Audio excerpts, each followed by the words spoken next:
Hello అండి. Welcome to my channel.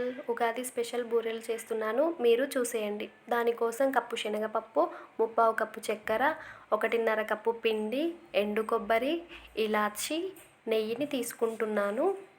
ఇక్కడ నేను కుక్కర్ని తీసుకుంటున్నాను. అందులోకి శనగపప్పును వేసి 2 సార్లు బాగా కడిగేసి 3 గ్లాసుల వాటర్ వేసుకుంటున్నాను. ఇందులోకి చిటికెడంత ఉప్పును వేస్తున్నాను. మీకు నచ్చితే వేసుకోండి, లేదంటే స్కిప్ చేయొచ్చు.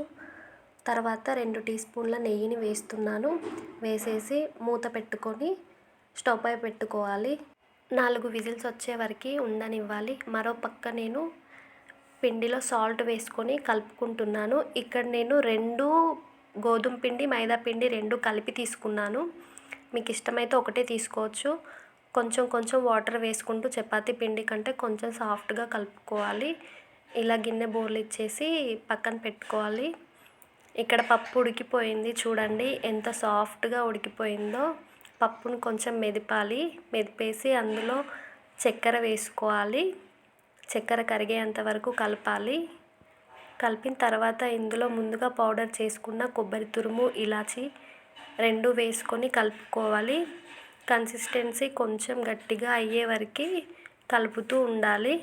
ఇందులోకి నేను 2 స్పూన్ల నెయ్యిని వేస్తున్నాను. వేసేసి గట్టిగా అయ్యేంత వరకు కలపాలి. ఈ పక్కన పిండి కూడా నానిపోయింది. చూడండి ఎంత సాఫ్ట్గా అయ్యిందో. పాలిథిన్ కవర్ తీసుకొని దానిపై నెయ్యి వేసి ఈవెన్గా స్ప్రెడ్ చేయాలి. తర్వాత పిండి ముద్దను తీసుకొని కవర్ పైన పెట్టి కొంచెం ప్రెస్ చేసుకోవాలి. అందులోనే ఈ పూర్ణాన్ని ముద్దగా చేసుకొని పిండి పైన పెట్టేసి నీట్గా క్లోజ్ చేసుకోవాలి, పిండి బయటికి రాకుండా. పిండి బయటకు వస్తే కాల్చేటప్పుడు అంటుకుపోతుంది.